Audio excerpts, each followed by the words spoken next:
الله لا إله إلا هو الحي القيوم نزل عليك الكتاب بالحق مصدقا لما بين يديه وأنزل التوراة والإنجيل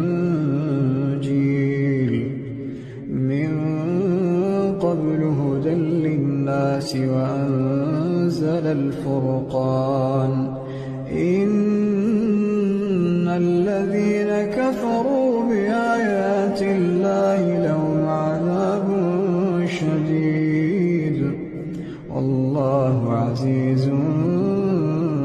ذو انتقام.